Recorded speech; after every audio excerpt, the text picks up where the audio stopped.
Olá, bom, agora a gente vai ter aula de verbos, vozes verbais, aula 12 de português 4.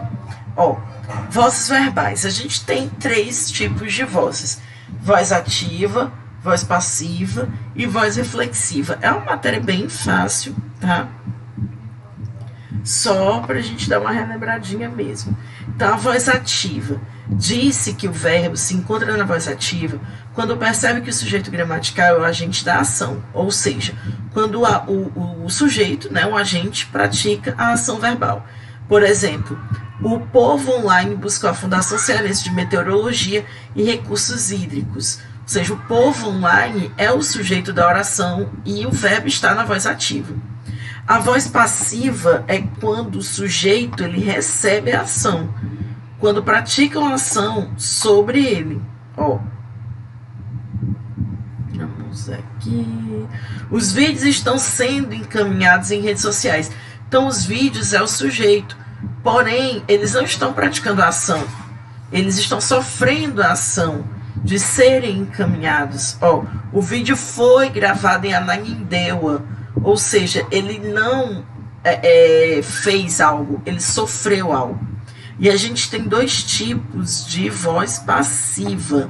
A gente tem a voz passiva analítica, que ela é formada, né? Ela tem essa estrutura aqui, pelo sujeito paciente.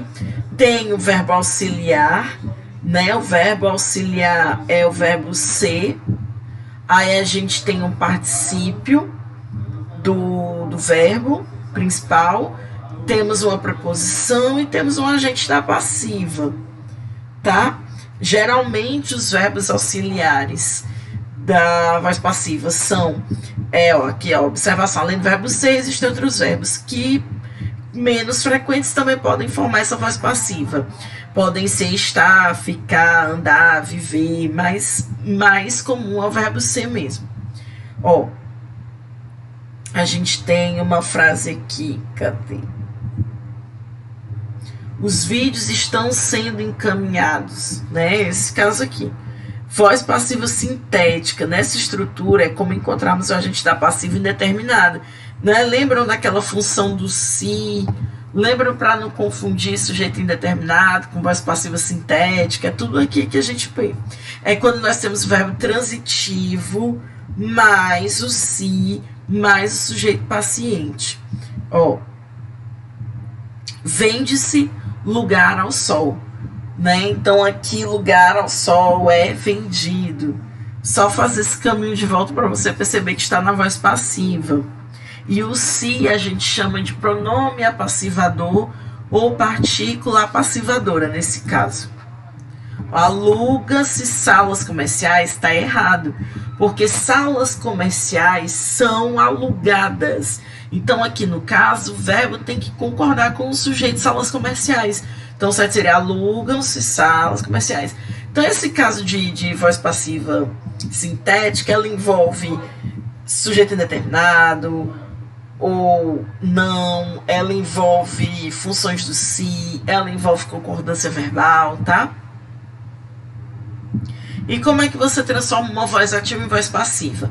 Os tornados tocam o chão. Quem é sujeito passa a ser objeto. Quem era o objeto passa a ser sujeito. O chão é tocado pelos tornados. E o que seria a voz reflexiva nesse rolê? Voz reflexiva é quando o sujeito gramatical pratica e sofre ação, tá? Então é assim, se ame direito, ou ame-se direito, né? Segundo a gramática. Para não ser amado de qualquer jeito pelos outros. Então é ame-se, vista-se, penteou-se, abraçaram-se. Quando o sujeito pratica e recebe ação, é reflexiva. Ainda tem um caso de reflexiva que a gente pode chamar de recíproca, né? Quando os sujeitos agem uns sobre os outros.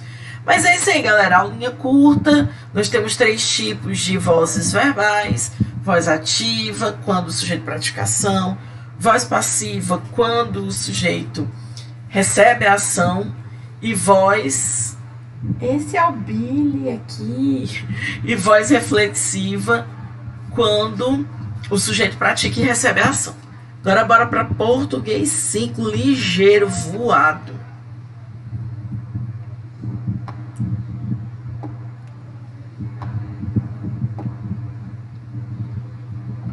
Português 5. Eu até passei um pouquinho.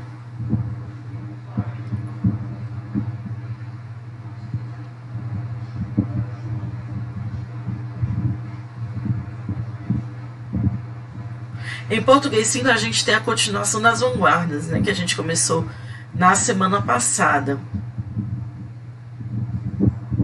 Ó, vanguardas 2, a gente vai falar de expressionismo.